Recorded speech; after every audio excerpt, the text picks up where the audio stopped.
Hello beautiful soul! Welcome back to my channel. This is Mei Chang Ame from Japan, Kabayan Aquarius. This reading is for you. Bonus reading natin sa'yo para sa June 2024. Bonus reading po para ka Aquarius. Maraming salamat sa inyong lahat. Always. Maraming salamat. I love you all. Tingnan natin.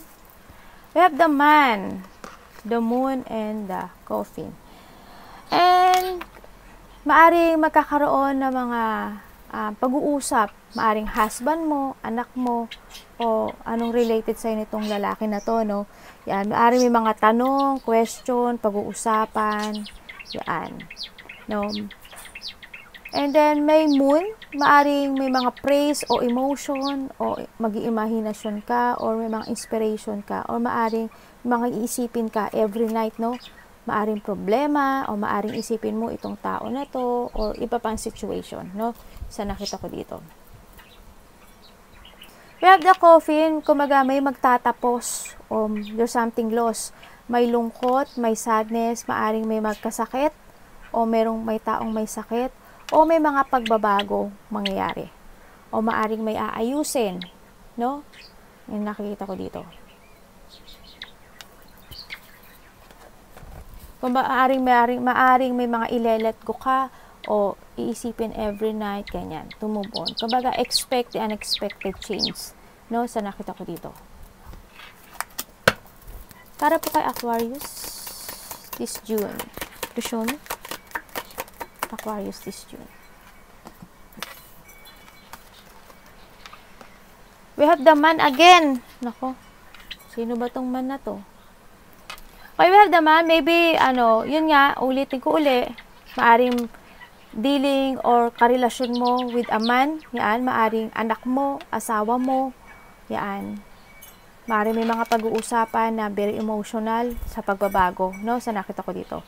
We have the hat, you will be playing a different role. Okay, ibig sabihin, maaring magiging moody-moody ka, something ganun, or kaya, may mga pagbabagong mangyayari, as in. Parang, ang lilitaw, lulubog, something ganun, masaya, malungkot, ganyan. No? And we have the axe. Force working against you. May mga sitwasyon ako na nakikita na ayaw mo, na gusto mo ng pagbabago. Ganun nakikita ko. Mga parang sapilitan, or hindi man to sapilitan, gusto mong maganap na baguhin. Mga ganun. Nakita ko sitwasyon, no? Para po kay Aquarius, this June. Anak, dito ka. Ano yan? Huwag mo atakan yan, anak. Para po kay Aquarius, this June. June. Aquarius. Thank you po. We have the horse, a short journey. Okay, may mga manggaganap o mangyayari na pansamantala o maiksing situation. Yan, the all good advice from a wise person. Maaring ikaw or maaring there's a person, maaring ikaw magbibigay ka ng advice sa tao nito kasi dalawa yung man, or maaring vice versa. Ito ha, maaring merong tao na magbibigay siya ng advice, maaring ganon, or ikaw ang magbibigay ng advice. We have the dog close up. Pleasure with a close friend. Mari ikaw is related to a Leo person, no? Sa nakita ko dito. Leo person, ganyan. O kaya naman, maring mayroong, close with a, maaring kamag-anak mo. Yan, close ka sa tao na to, ganyan. Maaring may mga pinag-uusapan kayo na kayo lang ang nagkakasundo. No, sa nakita ko dito. Aquarius, this June. Maaring ikaw din is nagbibigay ka rin ng advice sa ibang tao, no? Sa nakikita ko dito. Maaring ikaw rin nagbibigay ka ng advice dito sa tao na to, kay Leo. Or ikaw magbibigay ng advice dito sa mga, maaring ganun ang mo, no? Tingnan natin. Aquarius by June, to show me. Aquarius by June. Aquarius po. June. Thank you very much. We have the 3, 3, and 1, 1. Baka nakakakita ka ng ganitong number, ano? So, nakita ko dito. We have the support. Yes, we have the advice. Maari ikaw nga is may sinusuportahan ka o nagigib advice ka, no? We have the growth, creativity, joy, community, vision, or talent. Maybe that ito yung talent mo or yan. O baka lang bibigay ka ng something, ganyan. Seeing the angels number 33 is a sign that it is a time to focus inward. Work on your skill, discover your talents, and use your imagination. Unleash your inner artist. Doing so will boost your self-esteem and sense of competence. It does wonder for your sense of purpose and contribute to your community. O yun nga, maaaring yun nga yung i-show mo daw yung talent mo, yung mga yung mga ginagawa mo. Maaaring ginagawa mo na to no? Totally. And we have the intuition. You need to trust your intuition. There's a beginning, moderation, patience, flow, clarity, joy, movement, self-realization, taking action, okay, unconditional love. Time to implement long cherished ideas. You're on the right track toward making your dreams and vision a reality. Okay, tama, kung ano tinatahak mo, kung ano yung mga gusto mong gawin. Tama yun, no? The right people, circumstance, and resources are being sent your way. Papadala sa'yo, yun.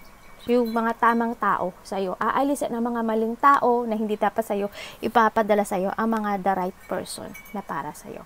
Happiness and new opportunities are at hand. Nasa kamay mo na yun, no? Trust in the process. Very good. Ang ganda ng mo. Aquarius po para by June. Bonus reading. Show me, show me, show me, show me.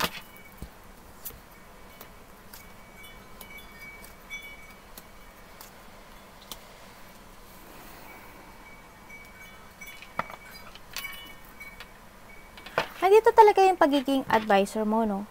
Yan, yung pagiging very kind, advisor. Yan, nakita ko sa'yo dito.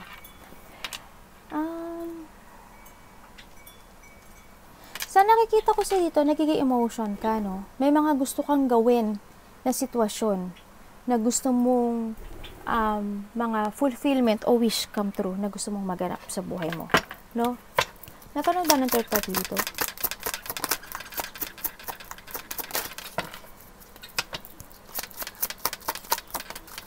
Sa iba dito, may tao na gustong bumalik, no? Sa nakita ko dito. O may tao ka na gusto mong ibalik. Yan nakita ko. Or vice versa to, ha. Nag-iisip ka ng sitwasyon sa buhay mo sa pagbabago. Sa nakita ko dito, no. May mga iniisip ka na gusto mong baguhin o gusto mong magbago yung path mo sa nakikita ko. And then, maari may mga nangyari sa nakaraan, no, a past person na nambuli sa'yo, nanloko sa'yo, ginago ka, ganyan, no, na nagkaroon ka ng mga deep one. So, tingnan natin. Okay, ibig sabihin dito, handito na yung part ng buhay mo na nagkakaroon na ng liwanag to move on, no, sa nakikita ko dito. Nagkakaroon, you are awakening, no. Yung iba dito, nagkaroon kayo ng psychic abilities. You have an spiritual awakening. Yung iba dito, nagkaroon ng spiritual journey, no, sa iba. May nagbukas sa inyo. Maybe, nagbukas yung third eye nyo, o nagbukas yung vision nyo. Yun ang nakita ko sa iba. O lumakas yung nyo, pagiging psychic nyo. Very good. I-ano mo yan, i-develop mo yan. No? Sa nakita ko dito, nagkaroon ng mga awakening o nagkaroon ng mga pagbabago o iniisip mo yung mga pagbabago sa buhay mo. To transform, may mga changing na sa life decision o kailangan mo ng changing sa lahat ng mga decisions in life. Make a new beginning. Make a new path. You need to let go the past. It's done. It's over. Ha? Yan. Kailangan dito ng decision making sa buhay mo.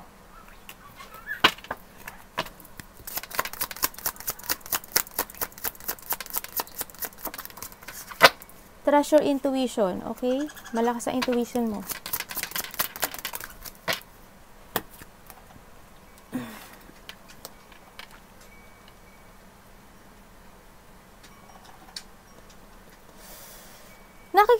ka sa'yo yung lungkot, no? Maaring may mga lungkot ako nakikita na mararanasan mo o nararanasan mo na siya, no? Sa tao na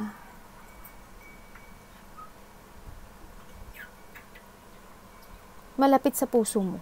Yun ang nakikita ko. Makakaranas ka rin daw ng masakit ulo, paa? Sino may taong may sakit, no? Kung sino may taong may sakit.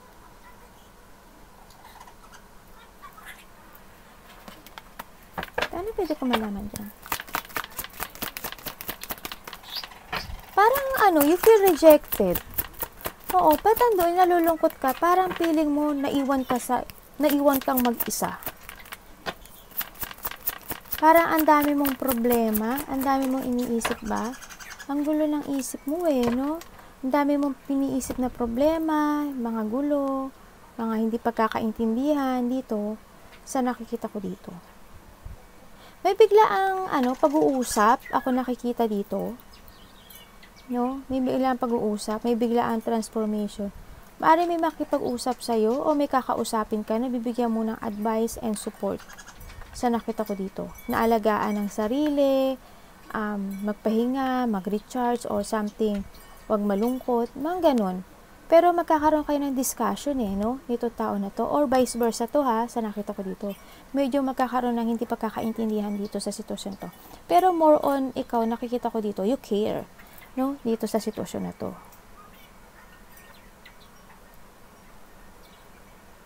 May mga biglaang mangyayari din.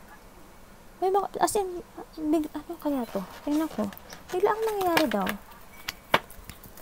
Ano po yun?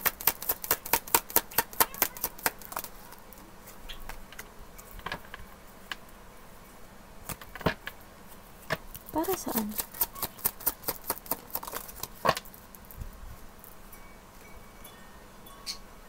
Okay. Maglalabas ka ng pera? Magkakaroon ng problema? O biglaang baka may travel ka ba? Magkakaroon ng pagbabago sa'yo. Maaring bigla may makipag-communicate sa'yo o may bigla kang tutulungan na tao. Ganun na nakikita ko.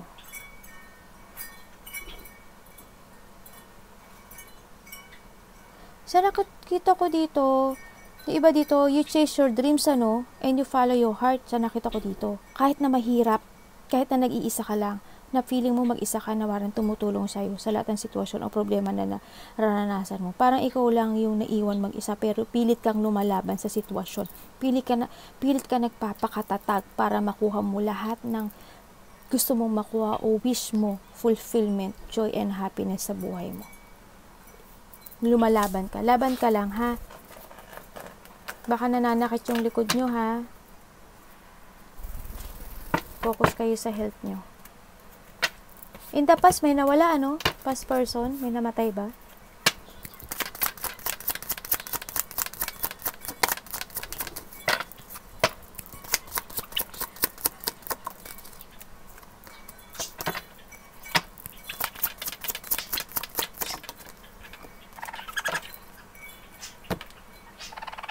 Ano pong pwede ko malaman dyan? When it comes to love, parang hindi umaayon sa'yo si love, no? Sa nakita ko dito. Mukhang hindi stable ang love mo. Maari may mga pag-uusap o may nalaman kang katotohanan when it comes to a love. Sa iba dito, when it comes to a money. Ganyan. May tao na nagmamalaki. May tao na nagtatali-talinuhan o nagmamarunong.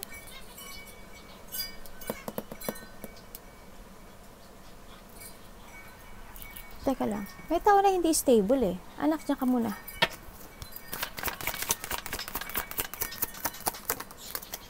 Ay, okay. Okay. Ibig sabihin, may nalaman ka na katotohanan, sa nakita ko. O may malalaman ka katotohanan. Maaari may nalaman ka na. The truth will reveal. Sa nakita ko dito, magkakaroon ng panibagong umpisa sa buhay mo. Magkakaroon ng mga regret sa buhay. Magkakaroon ng mga yun nga, reveal. Truth will reveal. Or, nakikita ko dito na parang iti-take responsibilities mo, yung mga something, parang ganun, ang nakikita ko. Maring may tao din dito na hindi ko alam kung ikaw ang magko-confess o may tao na magko-confess sa'yo. Maaring malapit sa puso mo, no? Maaring anak mo, no?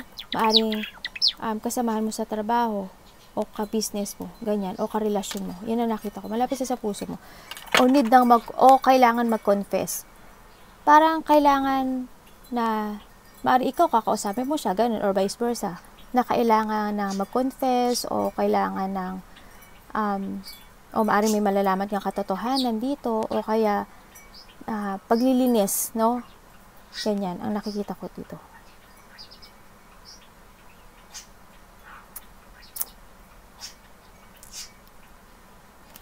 Pwede ko bang malaman?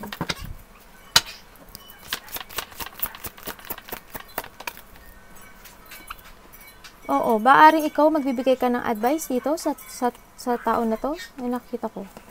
Or vice versa, ha?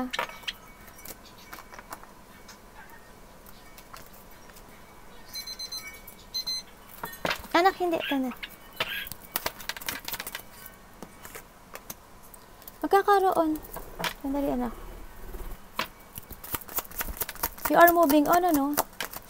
Sa nakita ko dito.